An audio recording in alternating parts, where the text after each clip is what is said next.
আমরা দেখছি যে নির্বাচনের পর থেকেই খুন, ধর্ষণ, নাগরিকের নিরাপত্তা সংকট চরমভাবে বৃদ্ধি পেয়েছে। আজকে আমাদের মা বোনরা ঘর থেকে বের হতে ভয় পাচ্ছে এবং তারা এটা পাবলিকলি যখন বলছে, তখন আমরা যারা রাজনীতি করি তাদের জন্য এটা অত্যন্ত লজ্জার যে আমরা তাদের জন্য একটা নিরাপদ বাংলাদেশ তৈরি করতে পারছি না।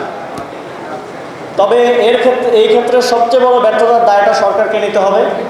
আমরা দেখি যে যিনি এখন স্বরাষ্ট্রমন্ত্রী আছেন, মাঝে মধ্যে মনে হয় যে তিনি হয়তো প্রধানমন্ত্রী অথবা রাষ্ট্রপতি, কিন্তু তিনি তার স্বরাষ্ট্রমন্ত্রীর দায়িত্বই ঠিকভাবে পালন করছেন না, কিংবা করতে এক ধরনের অনীহা আমরা তার মধ্যে দেখি। তো আমাদের এর বাইরেও আমরা খুব অস্বাভাবিক এক ধরনের বিষয় ইদানিং দেখছি, যেটা আমরা হয়তো অনেক আগে দেখতাম যে একই ধরনের কিলিং, যেমন এখন গলা কেটে হত্যা করাটা আমরা দেখছি একটা ট্রেন্ডের মতো হয়ে গেছে। সব বিভিন্ন জায়গায় একই সাথে একই ধরনের ঘটনা ঘটছে। তো এগুলোর ক্ষেত্রে আমাদের আইনশৃঙ্খলা বাহিনী, রাষ্ট্রের এজেন্সি যারা আছেন তাদেরকে সতর্ক হতে হবে এবং এটা কোনো ধরনের অভ্যন্তরীণ কিংবা বহিঃশত্রু ষড়যন্ত্রের অংশ কিনা সেটাও আমাদেরকে সচেতনভাবে নাগরিক হিসেবে দেখতে হবে এবং রাষ্ট্রকে সেটা খতিয়ে বের করতে হবে এবং এটার এ বিষয়ে স্পষ্টতা প্রয়োজন। আমরা সরকারের প্রতি আহ্বান জানাতে চাই যে আপনারা এদেশের নাগরিকের নিরাপত্তা যদি নিশ্চিত না করতে পারেন, বারবার আমরা শুনেছি অন্তর্বর্তীকালীন সরকারের সময় যে নির্বাচিত সরকার না থাকার কারণে আইনশৃঙ্খলা পরিস্থিতি খারাপ, নির্বাচিত সরকার না থাকার কারণে মব হচ্ছে, নির্বাচিত সরকার নেই সে কারণে দেশের সব কিছু খারাপ যাচ্ছে, নির্বাচন হলেই সব সমাধান হয়ে যাবে। আমরা শুনেছি, এটা বর্তমান প্রধানমন্ত্রী থেকে শুনেছি, বিএনপির মহাসচিবের থেকে বারবার শুনেছি, কিন্তু নির্বাচনের পরে তারা দায়িত্বে আসলেন কিন্তু কোনো কিছু সমাধান হচ্ছে না, আরও খারাপ দিকে যাচ্ছে। সুতরাং এইভাবে দেশ চলতে থাকলে আমি জানি না বাংলাদেশের জনগণ আর কতদিন এটা সহ্য করবে, এবং বাংলাদেশের জনগণ সামনের দিনে বাধ্য হবে এই সরকার এবং এই ব্যর্থ রাষ্ট্র ব্যবস্থার বিরুদ্ধে রাজপথে নেমে আসতে।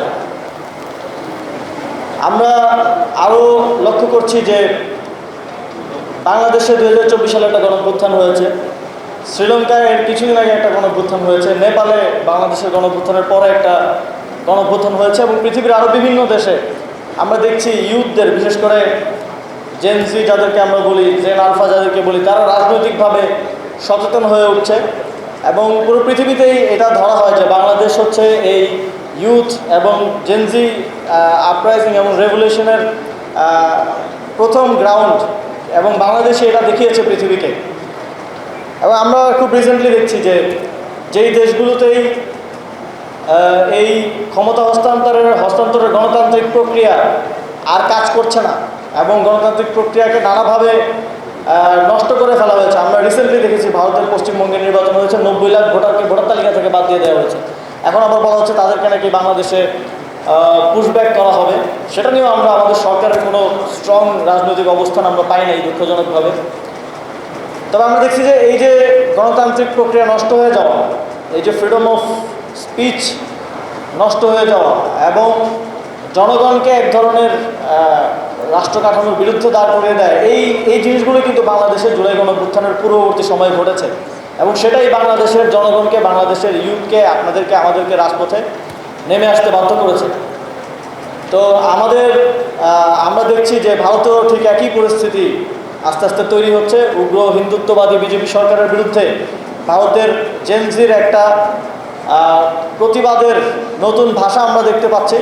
এটা সোশ্যাল মিডিয়া দিয়ে শুরু হয়েছে, কিন্তু সামনের দিনে যে কোনো ধরনের এ ধরনের বক্তব্য কিংবা এ ধরনের জনগণকে মুখোমুখি দাঁড় করিয়ে দেওয়ার প্রেক্ষাপটে আমরা হয়তো দেখব যে সেখানে আমাদের বন্ধুরা, আমাদের প্রজন্মের যারা আছে তারা রাজপথে নেমে আসবে এবং এই উগ্র হিন্দুত্ববাদীদেরকে উপমহাদেশ থেকে বিতাড়িত করবে।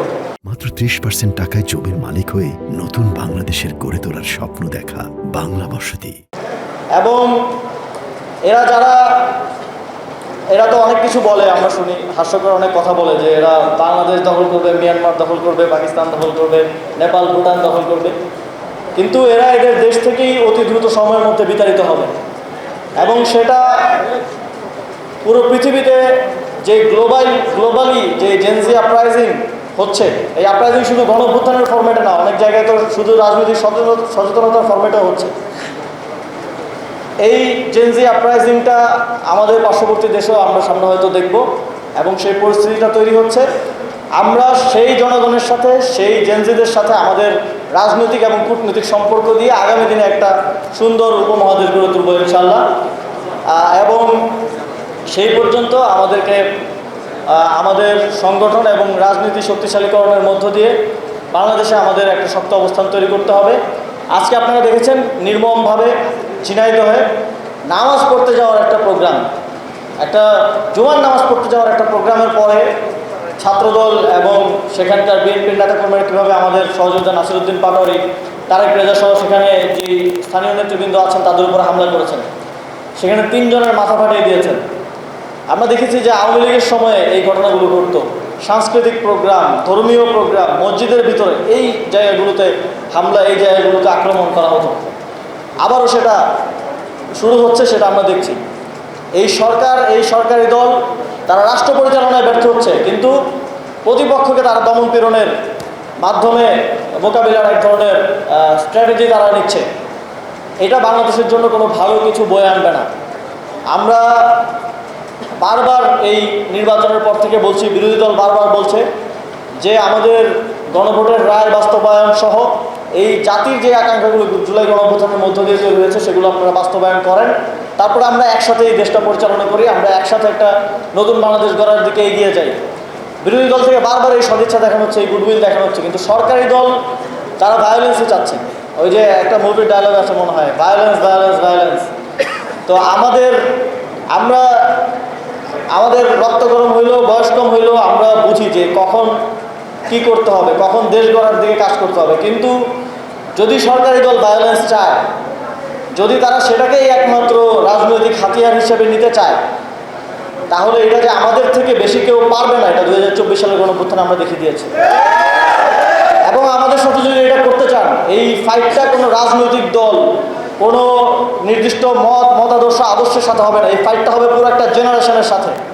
এবং এই জেনারেশনের সাথে ফাইট করার ভুলটা শেখ হাসিনা করেছিল, আশা করি এই ভুলটা তারেক রহমান করবে না। আমাদের সহযোদ্ধাদের উপর যারা হামলা করেছে, ভিডিও ফুটেজে, ছবিতে সবার পরিচয় এসেছে। আজকে রাতের মধ্যে তাদের সবাইকে অবশ্যই গ্রেফতার করতে হবে। যদি গ্রেফতার না করা হয়, তাহলে আপনারা যদি ভায়োলেন্স বেছে নেন, আমাদেরকেও ভায়োলেন্স বেছে নিতে বাধ্য হতে হবে।